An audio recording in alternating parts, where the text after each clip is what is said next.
Excelentísimas e ilustrísimas autoridades, señoras y señores, como presidente de Nueva Economía Forum tengo el placer de darles la bienvenida al Forum Europa, la tribuna política que organizamos con la colaboración de British Telecom, Asisa y Red Eléctrica de España.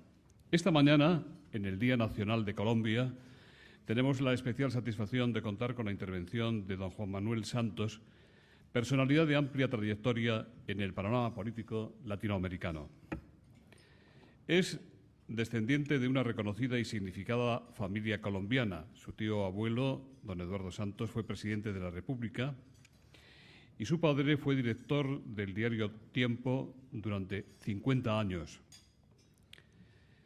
El señor Santos completó su formación en Economía, Administración de Empresas, Administración Pública y Periodismo en diferentes instituciones de los Estados Unidos y del Reino Unido, estableciéndose después en Colombia, donde fue su director de El Tiempo y presidente de su comité editorial durante 10 años. Con anterioridad fue, durante 9 años, jefe de la delegación colombiana ante la Organización Internacional del Café, con sede en Londres. En este sentido, no nos equivocamos al afirmar que don Juan Manuel es uno de los mayores conocedores de todo el concerniente a un sector tan estratégico para Colombia como es el del café. En 1991 dio el salto a la política al ser designado ministro de Comercio Exterior durante el mandato de don César Gaviria, resultando elegido 2 años más tarde por el Congreso como designado presidencial de la República, cargo que, hasta su posterior sustitución por la vicepresidencia de la República, tan solo un año más tarde, conllevaba las responsabilidades presidenciales en caso de ausencia o de falta de jefe de Estado. Asimismo, entre 1992 y 1996 fue elegido presidente de la 7ª Conferencia de la Organización de las Naciones Unidas para el Comercio y el Desarrollo, y entre el 93 y el 95, presidente de la Comisión Económica para América Latina, la CEPAL. Santos ejerció importantes responsabilidades en el Partido Liberal Colombiano, hasta que en el año 2000 fue designado ministro de Hacienda y Crédito Público, en la última etapa del presidente Pastrana. Posteriormente, una vez que don Álvaro Uribe sucediera a Pastrana en la presidencia de la República, don Juan Manuel Santos participó en la fundación del Partido Social de Unidad Nacional, o Partido de la U, una de las principales fuerzas promotoras de la reelección de Uribe en 2006, quien nombraría entonces al señor Santos ministro de Defensa. En sus 3 años de desempeño de esta importantísima responsabilidad, en la que él mismo ha cualificado como la etapa más estimulante e interesante de su vida, don Juan Manuel tuvo que hacer frente al principal problema que viene fracturando al país desde hace décadas, atestando severos y certeros golpes a las FARC. Precisamente, una de las ofensivas contra un campamento de las FARC en territorio ecuatoriano ha desencadenado la actual ruptura de relaciones diplomáticas entre Ecuador y Colombia, así como la apertura de un proceso judicial por parte de las instancias ecuatorianas contra el entonces ministro de Defensa. Por otro lado, la que se entiende como prácticamente segura candidatura de Santos en las próximas elecciones presidenciales en Colombia, en el caso de que imperativos jurídicos impidan una nueva candidatura de Álvaro Uribe o de que el hoy presidente no desee continuar en el desempeño de su cargo, sitúa igualmente a nuestro invitado de esta mañana en el epicentro de la actualidad política colombiana. Precisamente, los recientes sondeos llevados a cabo en Colombia dan al señor Santos enormes posibilidades de triunfo si finalmente es candidato.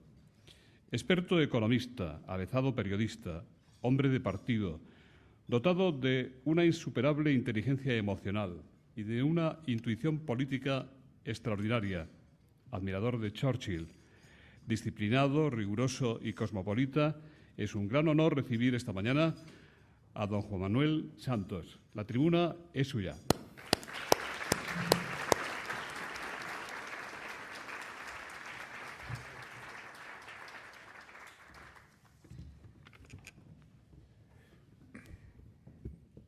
Muchísimas gracias a don José Luis por esa presentación. Últimamente he tenido un dilema sobre cómo presentarme o cómo responder a la pregunta ¿y usted qué es? Porque durante mucho tiempo la palabra político tuvo una connotación muy negativa, entonces acudí a mi pasado de economista, y entonces decía, yo soy economista, pero después de leer la última edición de la revista The Economist de esta semana, donde hacen un ataque frontal a los economistas, diciendo que los economistas todos estamos en el peor momento de nuestras vidas y que nadie nos cree. Entonces estaba pensando cómo me presento y José Luis me ha dado la solución. Yo he sido simplemente un servidor público y espero seguirlo siendo hasta el final de mis días. Hoy es un día muy especial porque es el día de nuestra independencia. Hace 199 años nosotros declaramos la independencia precisamente de España. Pero también hoy comienzan esos 200 años para celebrar el centenario del año 2010 y estamos celebrando, después de 200 años, otra independencia, una independencia que tiene que ver con la violencia, que tiene que ver con lo que hemos vivido en los últimos años, las últimas décadas de nuestro país, porque nosotros estábamos presos por el miedo, presos por la violencia, y estamos hoy celebrando esa liberación de esas cadenas que teníamos nosotros los colombianos. Hoy el desfile de independencia en Colombia es en Tame, Arauca, una de las regiones más azotadas por la violencia en las últimas décadas. Hace un año fue en Leticia, en el Amazonas, hace 2 años fue en San Andrés. Esa fue una práctica que el presidente Uribe y yo pusimos en marcha precisamente para decirle a los colombianos estamos viviendo una nueva era y realmente eso es lo que estamos viviendo, celebrando. Este es un foro económico y por consiguiente voy a hablar más como exministro de Comercio y exministro de Hacienda que como exministro de Defensa, aunque son 2 temas que no se pueden separar. El presidente Uribe fue elegido porque él seguía una máxima muy importante que le aprendió a los romanos cuando se inventaron la República, cuando decían que la seguridad debe ser la primera ley de la República. Si esa ley no funciona, las demás no pueden funcionar. Él se dio cuenta que el país lo que necesitaba era seguridad, fue elegido bajo esa bandera y creo que los hechos y los resultados nos han demostrado que tenía toda la razón. Voy a hablarles brevemente de cómo fue que se logró transformar el país en tan poco tiempo, qué ha significado esa transformación para nuestra sociedad y nuestra economía y qué nos depara el futuro inmediato y a mediano plazo. Y creo que a ustedes les debe interesar, muchos de ustedes como inversionistas, como interesados en Colombia. Para recordar y entender el cambio que ha sufrido nuestro país, es bueno recordar en qué estábamos hace unos años. Hace unos años ninguna familia colombiana se atrevía a ir por ninguna carretera, por miedo a ser secuestrado. Las madres tenían miedo de salir con sus hijos al colegio. Por supuesto, los inversionistas evitaban a Colombia a como ir al lugar porque era un país totalmente inseguro. Era un país que estaba al borde. Cuando fue el presidente Clinton a lanzar el Plan Colombia en el año 2000, estaba al borde de ser declarado un estado fallido, un estado donde realmente el Estado no controla. Y eso era una verdad. 2/3 partes del territorio colombiano estaban controlados por la guerrilla o por los paramilitares. Esa otra 1/3 parte por el Estado colombiano y el Estado colombiano a la defensiva. Había una apatía, una indiferencia, la gente se estaba yendo del país porque no veía ahí en Colombia ningún futuro. Muchos de ellos vinieron aquí a España y siguen en España. Y había inclusive cierta envidia por los españoles, porque veíamos, por ejemplo, aquí cuando asesinaba la ETA a un concejal de algún pueblo, salía el pueblo español volcándose sobre las calles a protestar, a decir esto es inaceptable. En Colombia había masacres cada semana y escasamente aparecía en las páginas interiores de los periódicos. A ese extremo habíamos llegado. Pero como suele suceder tantas veces en la historia, la gente se preguntaba, ¿Colombia es un país que está agonizando o es un país dormido? Y afortunadamente era lo segundo. Era un país dormido que se requirió unas circunstancias especiales y un líder para despertarlo. Ese líder fue el presidente Uribe y esas circunstancias especiales las que vivimos a comienzos de este siglo, año 2000, 2001, 2002. El país se despertó y el presidente llegó al poder con un plan muy claro, tenía muy bien entendido lo que tenía que hacer y comenzó a hacerlo con un liderazgo muy especial. El presidente es un líder que tiene además una capacidad de trabajo impresionante. Todos sus ministros nos agotamos siguiéndole el ritmo. Él no se agota, tiene una capacidad, un aguante que no se lo he visto a ningún otro presidente o líder, por lo menos de mi país. Y tiene además una obsesión por la microgerencia. Está detrás de los detalles, preguntando las minucias, y eso es todos los días, a toda hora, en todos los temas. Ese liderazgo especial comenzó a producir resultados. Primer resultado, que era una promesa que él había hecho, era: voy a abrirle las puertas a quien quiera negociar la paz. Se inició una negociación muy compleja con los paramilitares, se lograron desmovilizar más de 30.000 paramilitares, una negociación muy controvertida, porque eso es lo que generalmente sucede cuando se negocia una paz, porque ¿dónde traza uno la línea divisoria entre justicia y paz? Si uno le pregunta a una víctima cuánto está dispuesto a sacrificar de justicia, le dice que muy poco, pero si le pregunta a una futura víctima, le dice que mucho. De manera que siempre va a haber controversia. Pero la verdad es que hoy en día hay 30.000 colombianos que antes estaban armados, secuestrando, extorsionando, atemorizando a la población, que hoy están incorporándose a la sociedad desarmados. Las FARC no quisieron entrar en ese proceso y por eso el presidente también tenía muy claro que a las FARC y al ELN, a la guerrilla, había que confrontarla con toda la determinación. Y eso fue lo que se hizo.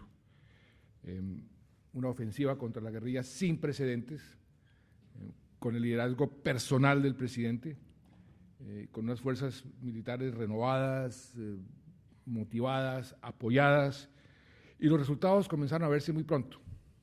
El país comenzó a cambiar. Para darles un ejemplo, cuando el presidente Uribe llegó al poder, de los 1.099 municipios, en 400 municipios los alcaldes no ejercían desde sus propios municipios porque no tenían seguridad. Hoy todos los 1.099 alcaldes ejercen desde sus municipios, así sea el municipio más remoto, en el sitio más inhóspito del país. Los secuestros, ustedes se recordarán, éramos los campeones del secuestro del mundo, carátulas en las revistas, con frecuencia sobre la industria del secuestro en Colombia. La cifra del último año, los secuestros están en el nivel más bajo en su historia, desde que se llevan registros sobre secuestros. Y antes secuestraban 10, 15, 20 personas al día. Hoy una persona que esté secuestrada moviliza, como debería ser, al país entero, comenzando por el presidente. El ritmo de éxito de los rescates cuando hay secuestros en el pasado reciente es por encima del 90% cuando la gente avisa a tiempo. No ha habido más tomas de poblaciones, la guerrilla ya no tiene esa capacidad, no hay más lo que llamábamos pescas milagrosas, que simplemente la guerrilla paraba los carros y secuestraba o robaba a la gente en las carreteras. Eso ya es historia patria. Luego vino una fase de consolidación de la seguridad democrática. La palabra democrática, el presidente le dio un especial significado. Democrática quería decir seguridad para todos, ricos, pobres, de izquierda, de derecha, campesinos, industriales, sindicalistas, empresarios, pero también democrática dentro del marco de la ley y de la Constitución, respetando los derechos humanos, respetando las normas del derecho internacional. Y en eso ha sido obsesivo desde un principio. Cuando vino la palabra consolidación, también le dimos dos significados. Consolidar los éxitos que hasta ese momento se habían logrado y, si fuese posible, mejorarlos como en efecto ha sucedido. Y sobre todo consolidar, que ese es el objetivo fundamental, el control por parte del Estado de todo el territorio nacional. Y en eso hemos sido muy exitosos. Hoy el Estado está presente en todo el territorio. Teníamos algunas nubes muy negras. El país clamaba después de todo de todos los éxitos, y bueno, ¿y cuándo es que van a agarrar a uno de los miembros del secretariado? ¿Cuándo le vamos a dar un golpe de gracia a las FARC, al ELN? Y fue así como se inició todo un proceso de reingeniería de nuestra inteligencia militar, la inteligencia del Estado. No voy a entrar en detalles sobre cómo se hizo, pero fue un proceso muy interesante. Inteligencia que comenzó a dar resultados muy rápidos contra la guerrilla y contra quienes financiaban la guerrilla, que en cierta forma son lo mismo, son los grandes capos del narcotráfico. Un ejemplo, durante muchísimos años, décadas, estábamos detrás de un tal Don Diego. Don Diego aparecía en la lista del FBI entre los criminales del mundo más buscados, al lado de Osama Bin Laden. Don Diego lo agarramos en pantaloncillos, escondiéndose en un riachuelo, después de una gran labor de inteligencia que se hizo y de contrainteligencia, porque las mafias lo primero que hacen es penetrar el Estado, corromperlo, y por eso la contrainteligencia también tuvo que funcionar.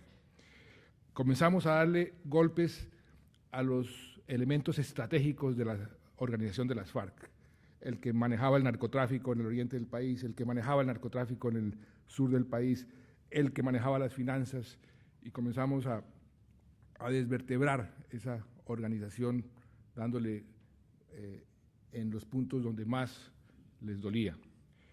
Y vino la operación Fénix contra el miembro del secretariado más importante, inclusive más importante que el propio Tiro Fijo, por la información y la coordinación que hacía de todas las FARC desde el Ecuador. Ahí esa operación, que fue una operación muy exitosa. Si a mí me preguntan qué fue lo mejor de esa operación, yo diría que no fue que hayamos dado de baja a este bandido, ni que hayamos dado de baja a 25 guerrilleros más, sino la información que obtuvimos en los computadores, que, como lo dijo el propio Tiro Fijo, como lo dijo el propio Mono Jojoy en un video que acaba de hacerse público, nos descubrieron todos nuestros secretos. Eso fue lo que realmente sucedió. Descubrimos todos los secretos de las FARC en esos 3 computadores que obtuvimos en el ataque a Raúl Reyes. Y así seguimos en ese mes, marzo del año pasado, 3 miembros del secretariado acabaron bajo tierra. Y luego el acto que yo llamo sublime de la operación Jaque, la liberación de esos 15 secuestrados, Ingrid Betancourt, sin un solo tiro disparado, sin una gota de sangre. Eso le devolvió al país una sensación de amor propio, amor patrio, de orgullo, cambió la psiquis, y eso, por supuesto, ha tenido una gran repercusión en la parte económica, la parte social. ¿Por qué logramos ese cambio tan fundamental en tan poco tiempo? Yo diría por 3 razones. El liderazgo del presidente Uribe, sin duda alguna eso ha sido fundamental. Segundo, esa labor patriótica y esa labor comprometida de las Fuerzas Armadas colombianas, que son unos héroes. Tan es así que hoy son la institución más apreciada por los colombianos por encima de la Iglesia, por encima de los medios de comunicación, y eso dice mucho. Pero también muy importante, el pueblo colombiano se despertó.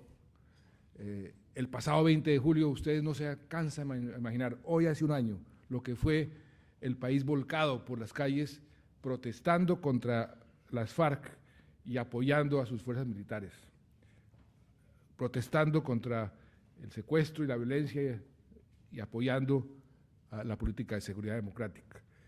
Eso no lo habíamos visto nunca, esas movilizaciones masivas, y eso también fue muy importante. El presidente, creo que en un foro como este, aquí mismo, ha repetido en muchísimas ocasiones, él saca un papelito y dice, tengo un triángulo: seguridad democrática, confianza inversionista y cohesión social, resumiendo su política de gobierno. ¿Por qué la confianza inversionista? ¿Por qué es tan importante y por qué se le da tanta importancia a la confianza inversionista? Porque es la base de la prosperidad. Y por eso, volviendo a los romanos, cuando decía la seguridad debe ser la primera ley, pero no la única, es decir, la seguridad es una condición necesaria, pero no suficiente. ¿No suficiente para qué? Para obtener esa prosperidad de los pueblos, que es la razón de ser de cualquier Estado. El presidente lo ha entendido así y por eso es obsesivo también en materia de la confianza inversionista. Cualquiera de ustedes que vaya a Colombia como inversionista, el presidente seguramente los verá, los atiende personalmente, les da todas las facilidades, les da todas las garantías, porque él sabe que sin inversión no podemos progresar. Yo lo viví, esa secuencia de que sin seguridad no puede haber nada más. Como ministro de Comercio y como ministro de Hacienda. Como ministro de Comercio logramos hacer toda la reforma de la economía, la apertura de la economía, y logramos una posición privilegiada en el mundo en materia de acceso de los productos colombianos a los mercados internacionales. Pero no nos sirvió de muy poco, porque no teníamos que exportar, no teníamos inversión para producir y exportar.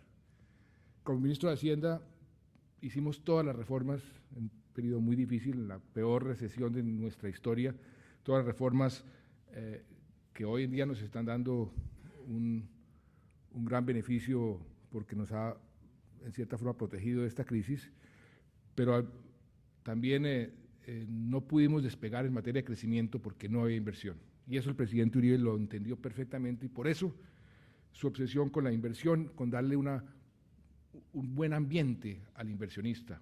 Tal es así que hoy en día cualquier inversionista va y puede, por contrato, con el Estado, congelar las reglas de juego durante décadas de su inversión.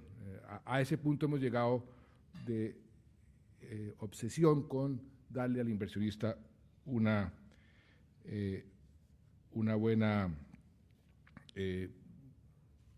ambiente, un buen tratamiento.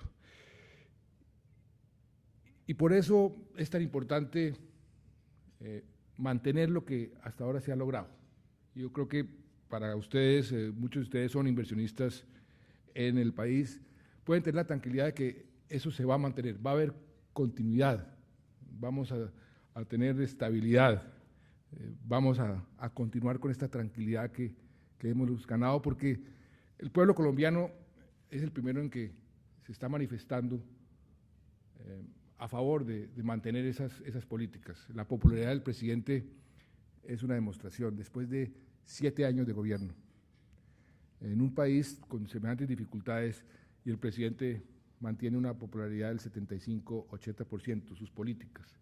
Eso es lo que va a garantizar que hacia el futuro esas reglas de juego y esas políticas se van a mantener. Y esto lo que nos ha traído, por eso termino, es hacia el futuro cómo jugamos los colombianos, en qué momento estamos. Yo sostengo que estamos en el momento que un avión está listo para el despegue. Está listo para el despegue porque las circunstancias se están dando para ese despegue.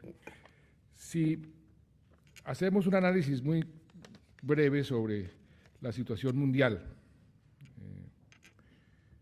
y quiero referirme a una frase o a una explicación que dio tal vez uno de los inversionistas más grandes del mundo, es uno que maneja los fondos de pensiones en Estados Unidos que se llama PIMCO, un señor de apellido Gross, Bill Gross, yo lo conocí cuando era ministro de Comercio. Él dijo, hoy se ha vuelto un gurú de la economía internacional, aunque, repito, los economistas están desprestigiados, pero dijo lo siguiente, que el mundo en la última década se había atragantado, me gustó la definición por lo gráfica, se ha atragantado de electrodomésticos, de casas, de comida, de inversiones financieras, había consumido en exceso y todo a crédito, todo a crédito. Y a ese paciente le dio un paro cardíaco. Sobrevivió, pero la receta, como cualquier paciente que se atraganta y que le da paro cardíaco, es ejercicio y dieta. Y por eso vamos a ver un mundo con bajo consumo, sobre todo Estados Unidos y Europa, y bajo crecimiento durante un tiempo. Los inversionistas van a buscar, como es lógico, el retorno más alto para su inversión. Europa del Este sufrió muchísimo con esta crisis, ha sufrido muchísimo con esta crisis y el temor hacia la inversión hacia esos países sigue alto. Inclusive dentro de la Unión Europea, los países donde más inversión había habido, que son Grecia, los llamados, no peyorativamente, pero así los llaman los marranitos, que son Grecia, Italia, Portugal y España, van a tener una inversión más baja. El Asia tiene un componente muy importante, y sobre todo la China y la India, pero América Latina y sobre todo Brasil surge como un imán por sus políticas apropiadas, por lo que le ha sucedido en estos últimos tiempos, no ha sufrido como han sufrido otros países esta crisis, y Brasil, por el enorme potencial que tiene, se va a convertir en un imán. Y ese imán va a traer también inversión a los otros países que tienen políticas económicas razonables, entre ellos Colombia. Y ahí es donde tenemos una gran oportunidad. Colombia va a ser parte de esos países donde los inversionistas van a ver oportunidades. A Colombia tampoco le ha ido tan mal en esta crisis. Relativamente nos ha ido mejor que a otros países. Consuelo de muchos, consuelo de tontos, pero es la verdad. Les voy a dar algunas cifras, simplemente para que ustedes tengan una idea de en qué estamos en este momento en la crisis. El activo total del sistema financiero se incrementó este año en un 20% frente al mismo periodo del año pasado. Eso es un indicador muy importante. La cartera del sector financiero, sé que conocen muy bien nuestro país, se ha venido desacelerando mucho, pero el ritmo ya está con otra tendencia. La solvencia de los establecimientos de crédito está en el 14.5%, más alto de lo que estaba hace un año y por encima 5 puntos del mínimo requerido. O sea, nuestro sector financiero es un sector sólido, gracias a las reformas que se hicieron en la última recesión, que se tomaron unas reformas muy importantes. Otra cosa que nos ha ayudado mucho, el café. El café tiene un efecto multiplicador en Colombia enorme por la distribución de la tierra cafetera. Tal vez si hay un producto que tiene un impacto en la demanda inmediato es el café, y el café ha estado curiosamente en bonanza durante toda esta crisis. Y eso ha significado un colchón muy importante para toda la actividad económica. El gobierno ha puesto en marcha una serie de medidas contracíclicas, cuyo desempeño en unos sectores ha sido muy bueno, en otros menos bueno, pero ha tenido un efecto positivo. El comercio exterior se ha venido abajo, pero se ha venido abajo en los dos sentidos. Las exportaciones han bajado, las importaciones han bajado, pero mantenemos un superávit comercial, por lo menos en este año. Las expectativas que son tan importantes en estas circunstancias. La última encuesta de consumidores y de hogares fue muy positiva, es la encuesta a mayo, que salió publicada hace poco, subió frente a abril considerablemente, ya el 48% de los hogares piensan que su situación va a mejorar de aquí a un año. Eso ya es un porcentaje importante frente a lo que teníamos hace unos meses. O sea, ya estamos saliendo de esta crisis, espero, aunque todavía, por supuesto, hay muchos imponderables. Ahora, más a mediano plazo, las limitantes que hemos tenido para nuestro despegue, curiosamente, por lo que hay seguridad, se están convirtiendo en grandes oportunidades. La parte agrícola, con esta crisis de alimentos que tuvimos en el mundo, Colombia es uno de los pocos países que tiene una frontera agrícola todavía por desarrollar y explotar muy grande, sin necesidad de destruir bosques tropicales. Ahí hay un gran potencial. Uno de los cuellos de botella que ha sido una limitante para nuestro crecimiento, que es un país con una geografía endemoniada, 3 cordilleras y con una infraestructura muy precaria. Esa infraestructura precaria hoy es una gran oportunidad para invertir, porque ahí hay un margen muy grande, como hay también margen en la productividad de las ciudades. La productividad de nuestras ciudades, toda la actividad económica es muy baja, ahí hay un gran margen para aumentar. Y por último, la demanda que hay, el déficit que hay en materia de vivienda. También hay un gran margen para generar empleo en esta transición masivo, con planes efectivos de generación de vivienda.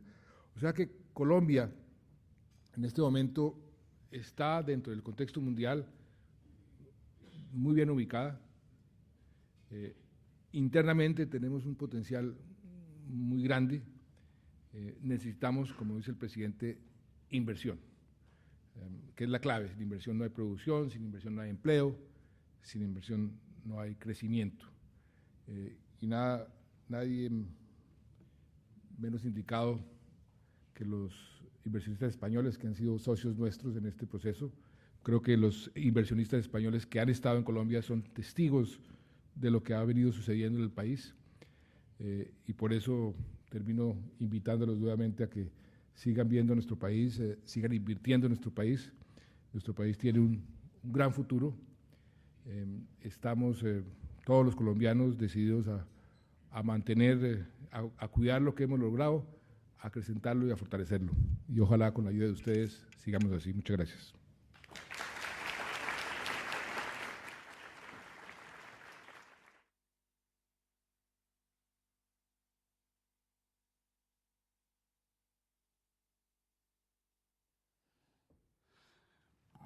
Muchas gracias, señor Santos. Pues hay muchas preguntas. Si te parece, voy a empezar por esta, que es muy inocente. ¿Por qué dimitió usted como ministro de Defensa con una trayectoria tan relevante como hemos visto esta mañana? Desde mayo, en que usted dejó esta responsabilidad, la vacante de ministro de Defensa no ha sido cubierta. Le piden la verdad, no la verdad política. Yo renuncié al Ministerio de Defensa para no inhabilitarme como posible candidato a la presidencia de la República. Y lo he dicho en repetidas ocasiones y lo repito aquí ante ustedes. Si el presidente de la República decide lanzarse a una segunda reelección, a un tercer periodo, va a contar con mi total apoyo. si él decide no lanzarse o si las circunstancias le impiden lanzarse, yo seré candidato a la presidencia. Creo que estoy preparado para ser buen presidente, tengo la experiencia, la decisión y las ganas.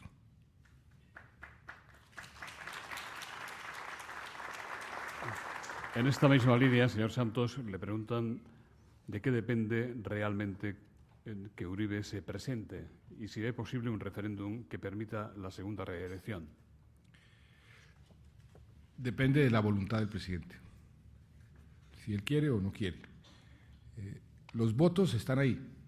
Todas las encuestas señalan que si el referéndum se presenta ante la opinión pública, ante los votantes, sería aprobado, el número suficiente de colombianos votaría y dentro de ese número suficiente de colombianos que votaría, la proporción del sí a la reelección frente al no es casi de 4 o 5 a 1.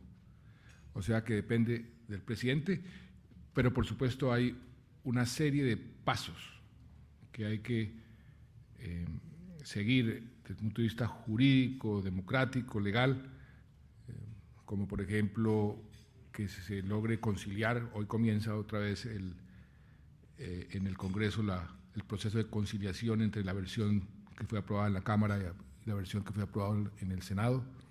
Ese es un paso que hay que surtir. El otro paso es el de la Corte Constitucional. La Corte tiene que darle el visto bueno como norma constitucional a la ley que aprueba el referéndum, pero básicamente depende de la voluntad del presidente. También le preguntan si considera usted que la falta de definición del presidente Álvaro Uribe está paralizando el proceso electoral y o la carrera presidencial de Colombia. Pues esas son apreciaciones muy subjetivas, porque uno puede decir sobre este tema, por ejemplo, que si 8 años son suficientes o no. Pues 8 años para un buen presidente realmente no son suficientes, para un mal presidente son demasiado tiempo. Eso fue una discusión que tuvimos nosotros cuando estábamos discutiendo si el periodo presidencial era de 4 años o 5 años, durante la época del doctor Alberto Lleras, creo que era, que decía, no, 4 años es un tiempo muy corto para un buen presidente, muy largo para un mal presidente. Si la elección presidencial se está paralizando, pues, ¿cuánto tiempo necesita un país de campaña presidencial? Yo pienso personalmente, viví muchos años en Inglaterra, allá las campañas presidenciales o las campañas electorales duran 40 días, entre más cortas mejor. Prefiero ese sistema al sistema donde todo el mundo está en campaña 2 o 3 años antes, que eso sí paraliza mucho todo el proceso productivo, el proceso empresarial, de manera que eso es una discusión bastante bizantina. La Fiscalía de Ecuador ha pedido su extradición y reitera su petición a Interpol de que le detenga como presunto autor intelectual del bombardeo del ejército colombiano sobre el territorio ecuatoriano de Angostura, operación a la que usted se ha referido esta mañana. Le preguntan si esta circunstancia, vivir bajo la amenaza de ser detenido en cualquier momento y en cualquier lugar, ¿cómo va a condicionar su vida y la de su familia? ¿Y cómo va a influir en las expectativas de su carrera hacia la presidencia de la República? Si cuenta usted que este hecho va a jugar a su favor o en su contra. También le preguntan si considera suficientemente protegido, si se considera usted suficientemente protegido por la inmunidad de su pasaporte diplomático o teme que le pase lo que, salvando las distancias, le ocurrió a Pinochet, detenido en Londres y repatriado a Chile por iniciativa de un juez español. Todo eso. Bueno, mi opinión sobre la insistencia del Ecuador en emitir esta orden de captura es la siguiente. Mire, yo hace 3 semanas emití un comunicado muy corto, que se les voy a leer. Esta es una agresión más de las tantas que ciertas autoridades del Ecuador vienen haciendo no en contra de Juan Manuel Santos, sino en contra de Colombia. No he creído necesario ni conveniente responder esas agresiones que ya se han vuelto pan de cada día para los colombianos, y esta vez menos por lo grotesco y absurdo de semejante acción. Reitero mi aprecio y respeto por el pueblo ecuatoriano y mi eterna gratitud con el presidente Uribe por su respaldo y su solidaridad. Estas palabras siguen vigentes. Ese mismo comunicado es lo que yo considero que hoy es mi opinión. Le agregaría lo siguiente, que mis agradecimientos no solamente al presidente Uribe, que ha sido muy solidario, que me ha apoyado y en qué forma, sino a todos los colombianos, a todos los partidos políticos, porque sin excepción, sean de gobierno o de la oposición, se han manifestado a mi favor y han sido muy solidarios. Este es un tema de Estado y así lo ha asumido el gobierno colombiano, y yo quiero dejar que el gobierno colombiano maneje este tema como un tema de Estado. Ahora, personalmente, yo no reconozco ninguna jurisdicción, ningún tribunal ecuatoriano frente a un tema como este. Imagínense ustedes el precedente para el mundo, que un juez de cualquier municipio pueda encausar a un alto funcionario de un país cuando hace una acción legítima. Ese será un precedente funesto. Mi único tribunal, el que a mí me importa, es el Tribunal de la Opinión Pública. Y ante ese tribunal, yo le diría, si proteger a mis compatriotas del terrorismo es un delito, si defender la vida, honra y bienes de los colombianos es un delito, si actuar en legítima defensa de mi país es un delito, pues me declaro culpable. ¿Se siente seguro usted cuando viaja a otros países, como por ejemplo? Sí, yo me siento seguro, muy seguro, porque la Interpol rechazó esa circular azul, la circular roja.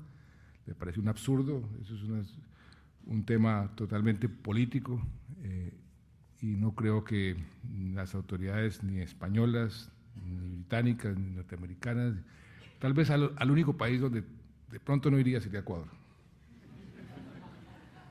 Jorge Sainz, de Associated Press, le pregunta cómo valora la situación en Honduras tras el golpe de Estado y si cree que hay riesgo de guerra civil si el presidente Zelaya insiste en regresar al país.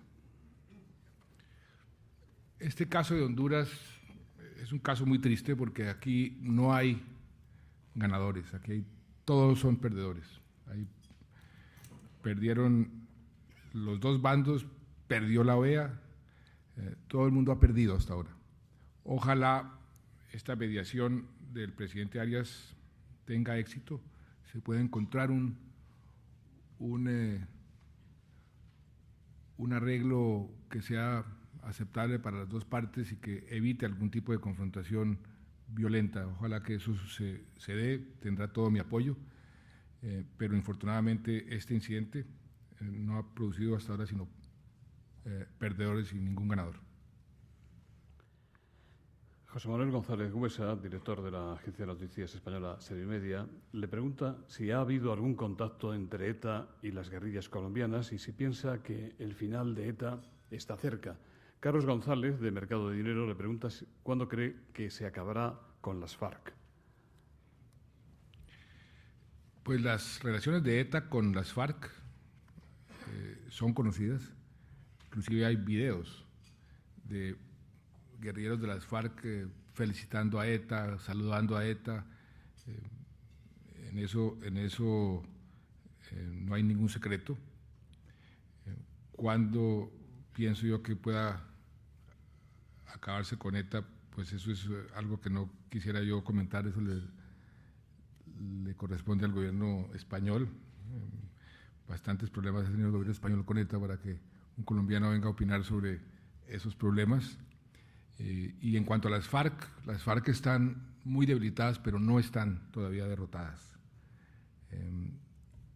Y tienen esa capacidad de volver a fortalecerse por el narcotráfico. Cada vez más están siendo aisladas, están en las fronteras, muchos de sus líderes están fuera de Colombia, porque saben que si van a territorio colombiano están en grave peligro, y yo espero, y ese es el objetivo de la política de seguridad democrática, es de llevarlas a un punto de no retorno, es decir, llevarlas a un punto donde por más que le pongan abono y que las rocíen, no vuelvan a crecer.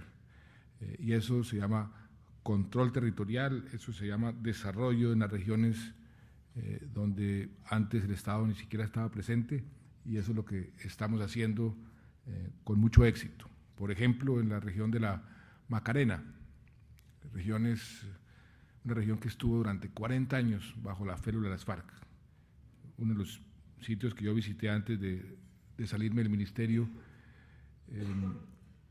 allá en la Macarena, me decía la gente: mire, ministro, nosotros aquí estábamos con tarjeta de identidad de las FARC, el peso colombiano aquí no circulaba la coca y los dólares. Todos nuestros problemas lo definían las FARC, desde problemas matrimoniales, familiares, hasta problemas de tierras. Y esa violencia y esa férula cruel ya no la tenemos encima de nosotros, nos estamos encontrando un mundo nuevo. El Estado colombiano está llegando con profesores, con médicos, con inversión, con productos alternativos a la coca, y ahí en esa zona, que era tal vez la zona donde más concentración de coca había en el mundo entero, en un parque lindísimo, es un parque natural además, que se llama La Macarena, el año pasado se redujo por forma voluntaria la producción de coca en un 75%. O sea que vamos avanzando muy bien en esa dirección. Que queden reductos de bandoleros, porque yo ni siquiera los llamaría guerrilleros, bandoleros, el día de mañana, que estén dedicados al narcotráfico, es muy posible, como han quedado reductos de los paramilitares. Hay estas bandas criminales dedicadas al servicio del narcotráfico, y a eso se le está combatiendo como bandas criminales. Señor Santos, ¿está llegando desde Venezuela cantidades importantes de droga, de coca en concreto? ¿De Venezuela hacia Colombia? ¿O a otros países desde Venezuela? Lo primero no, porque la coca va más bien de Colombia hacia Venezuela. De Venezuela hacia Colombia no hay flujo de cocaína. Y desafortunadamente sí, la coca está saliendo cada vez más por Venezuela. Eso lo tiene registrado el mundo entero, y eso creo que no es secreto para nadie. Varios periodistas le van a preguntar sobre el famoso vídeo de la última semana. Silvio González, Ana Moreno de Europa Press, Alejandro Trujillo de Radio Caracol, Ramón Darío Molinari, corresponsal de Estados Unidos en España. Le voy a leer. En un vídeo reciente, un líder de las FARC reconoce haber financiado la campaña del presidente Correa en Ecuador y habla de acuerdos con países amigos. ¿Le consta que esto es cierto? ¿Cree que entre los países amigos de las FARC está incluida Venezuela? Vamos a ver. Dice, el presidente Correa ha dicho que le sería fácil conseguir vídeos que imputarían al gobierno colombiano y a los partidos que le sustentan en operaciones de apoyo similar. Ha llegado a retar a Uribe a someterse a la máquina de la verdad. ¿Cómo valora esta situación? Mire, sobre el tema del video, yo no quiero pronunciarme más allá de lo siguiente. Los hechos son tosudos y los hechos hablan por sí solos. No creo que nadie tiene que agregarle a lo que el mundo entero ha visto. Como decimos en mi país, más claro no canta un gallo.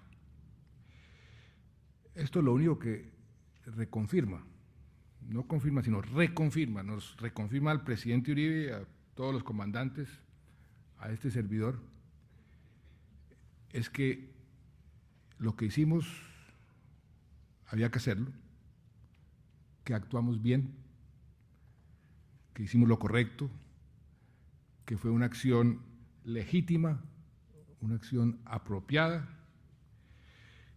y lo que estos videos confirman es lo que el mundo ya sabía. Ahí pararía yo mis comentarios. Ramón Darío le preguntaba qué repercusión tendrá en el auge del bolivarismo neosocialista en América Latina este vídeo. El auge del bolivarismo neosocialista. A mí me ha costado mucho decirlo, desde luego.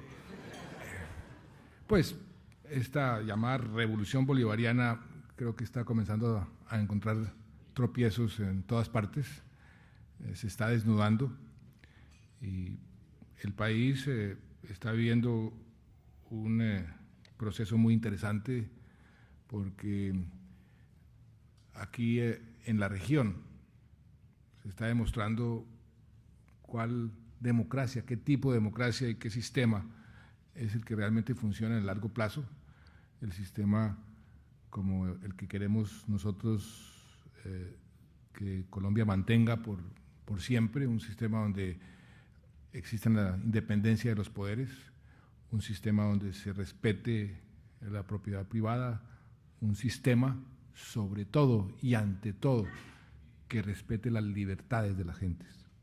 Eso es lo que está en juego, la libertad. Eso es lo que nosotros no teníamos.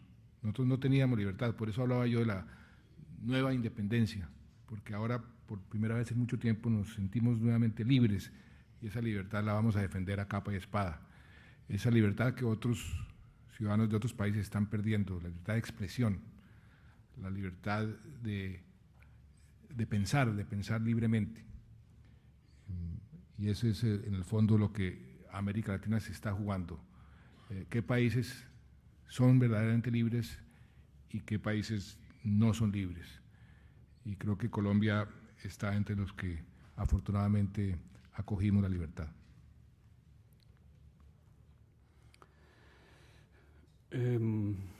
Maite Fernández, de americaeconomía.com, le pregunta si cree que finalmente se firmará el TLC con Estados Unidos y qué le parece la situación. Y también le preguntan sobre la alianza con Estados Unidos, que ha sido esencial para Colombia, tanto con Clinton como con Bush, y si seguirá así con Obama. ¿Qué perspectivas le ve usted? Yo creo que el TLC con Estados Unidos se va a firmar. Posiblemente no se firme en los próximos meses, pero hay un compromiso y yo personalmente no tengo duda alguna sobre su eventual firma. Lo que pasa es que en Estados Unidos la agenda legislativa y los problemas internos han impedido que el presidente y el gobierno se dedique a este tema del libre comercio, que es un tema todavía muy controvertido, pero creo que lo que hemos oído de la administración Obama nos da mucha esperanza. Las relaciones con la administración Obama van a continuar bien, como las tuvimos con Clinton y con Bush. Esto es afortunadamente un sistema que tiene sus sistemas de continuidad incrustados y que saben perfectamente que esa alianza con Colombia, que ha sido una alianza denominada por ellos estratégica, tiene que mantenerse. Así lo han manifestado los nuevos gobernantes, la administración Obama. Ahí lo que hay son cambios de matices, pero en el fondo esa alianza se va a mantener. Y sobre todo por lo que está sucediendo en la región. Ellos saben que Colombia es un socio confiable y están dispuestos a mantener esa sociedad porque está también en el interés de ellos mantener esa sociedad. Andrés Restrepo, del periódico Latino, dice: usted quiere ser el piloto del avión que va a despegar. ¿Cómo va a aligerar el peso de 4 millones de desplazados y un 12% de desempleo en Colombia? La política de seguridad democrática del presidente Uribe es, en el fondo, una política de derechos humanos.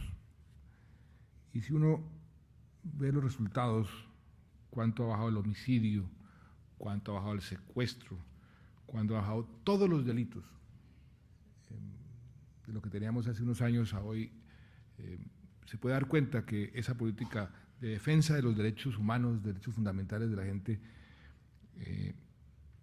está funcionando. Lo que yo les mencionaba del control del territorio por parte del Estado, que por qué era tan importante consolidar ese control, tiene que ver con el tema de los desplazados. El gobierno no es el que está desplazando a los colombianos, son las organizaciones ilegales que están viendo que el Estado está llegando a sitios, a zonas que nunca había llegado, y que para que ellos puedan tener una influencia, les está diciendo a la población, porque sabe que si el Estado llega a la población, va a estar a favor del Estado, que se vaya. Pero este tema de los desplazados ya se está revirtiendo. Ya vemos en muchas zonas cómo la gente está regresando a sus parcelas después de muchos años porque la violencia los había expulsado. Le doy un ejemplo.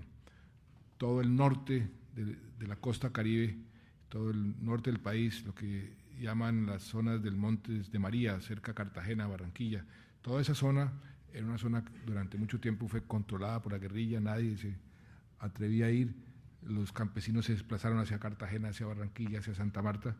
Hoy están regresando, una tierra muy fértil con un enorme potencial. O sea que la forma de corregir el problema del desplazamiento es seguir aplicando la política de seguridad democrática. Y el desempleo, sí, nosotros tenemos un problema de desempleo estructural. Siempre hemos mantenido un desempleo relativamente alto. Y por eso decía que hay un enorme potencial para reducir ese desempleo con esas limitantes que el país había tenido, pero que ahora pueden ser unas grandes oportunidades en el aumento de productividad, en el aumento de la revolución agrícola que se está comenzando a llevar a cabo, y hay un enorme potencial para reducir ese desempleo, que debe ser, a mi juicio, una de las grandes prioridades del próximo gobierno. Estamos finalizando dos preguntas. José Luis Martínez dice: Colombia forma parte del club de países con fuentes de energía. ¿Cuál es la política colombiana en energía y qué opina de los neonacionalismos energéticos? ¿Qué son neonacionalismos energéticos? A ver, Colombia tiene una política muy clara frente a sus fuentes de energía, explotarlas de forma responsable. Tenemos un gran potencial, no solamente en petróleo y gas, carbón, sino también energía hidráulica. Colombia es uno de los países con el mayor número de ríos en el mundo, con más agua en el mundo, y el potencial es enorme. Por eso la política del gobierno ha sido explotar esa energía de forma responsable y sostenible. Y ese es el equilibrio que hay que mantener. Nosotros, en cuanto al el nacionalismo energético, no creemos que esto deba ser desarrollado solamente por colombianos. La inversión extranjera es bienvenida, siempre y cuando tenga lo que el presidente Uribe tanto ha insistido, esa cohesión social, esa responsabilidad frente al país. Hoy en día, en un mundo globalizado, pensar en que nosotros podemos aislarnos del mundo es un contrasentido. Pues ya vamos a terminar. La anterior embajadora de Colombia en España, Noemí Sanín, ahora embajadora en Londres por unas semanas, ha anunciado que volverá a Colombia y a la vida política activa. Ella, dice quien pregunta, Silvio, una mujer con grandes cualidades y evidente capital político en Colombia, no ha desvelado bajo qué formación participará en lo que ella misma dice el debate político colombiano, sin descartar el partido fundado por usted, el partido de la U. Y le preguntan dónde la ve usted, a Noemí.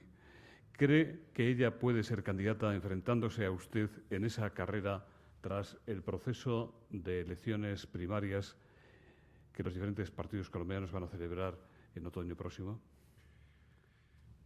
Sobre la mecánica política, yo no me quiero pronunciar hasta no ser candidato. Creo que no le haría ningún favor a nadie comenzando a opinar sobre quién es candidato, si me gusta, si no me gusta, si yo haría alianzas, si no haría alianzas. Esperemos a que el presidente se defina y por ahora concentrémonos en los problemas fundamentales del país, no en la mecánica que por demás tiene al país muy aburrido hace mucho tiempo. No nos va a decir nada más. No les voy a decir nada más. ¿Usted considera que utilizando la misma palabra de quien preguntaba antes, la margarita del presidente Uribe se va a deshojar este verano? Es decir, si se llegará al proceso de primarias en los partidos colombianos con una decisión ya abierta por parte. Sí, yo creo que eso se tiene que definir antes de las primarias de los partidos allá en Colombia, sí. Entre otras cosas porque la lógica nos señala que, por ejemplo, la consulta entre partidos de la coalición, pues no tendría ningún sentido hacerla si el presidente está todavía de candidato. Entonces yo sí creo que esto debe ser definido antes de esa consulta que está prevista para octubre y noviembre. Muchas gracias. Don Luis Argüello va a finalizar en nombre de los patrocinadores este acto. Señor Santos, pues me corresponde una vez más en nombre de los patrocinadores despedir el acto. Comenzaba usted comentando que hoy es el Día de la Independencia Nacional de Colombia, por lo que corresponde felicitarle, pero al hilo de eso se me ocurría pensar en estas bromas que nos gasta la historia, en que los españoles tenemos que decir que un señor de pelo rojo y piel blanca que vive en el frío norte y habla un lenguaje ininteligible comparte con nosotros la ciudadanía europea, y un señor que habla un español mejor que el nuestro, que tiene un acento tan parecido al de mis padres canarios, resulta que es un extranjero. En el fondo, la verdad es que no es así. Nosotros, yo creo que en España tenemos interiorizado aquello tan bonito que decía nuestra Constitución de 1812, que la nación española es la reunión de los españoles de ambos hemisferios, y cualquier nación que habla español está muy cerca del corazón de nuestra patria. Por eso, cuando usted viene a Madrid, está en su casa. Viene usted a su casa, y los éxitos que en lo político, en la seguridad y en la economía tienen en Colombia, cualquier español los vive absolutamente como propios y nos alegran tanto o más que a cualquiera de ustedes. Los pasados y los futuros, los que vienen, y si Dios quiere que nosotros los veamos y que usted los presida. Muchas gracias.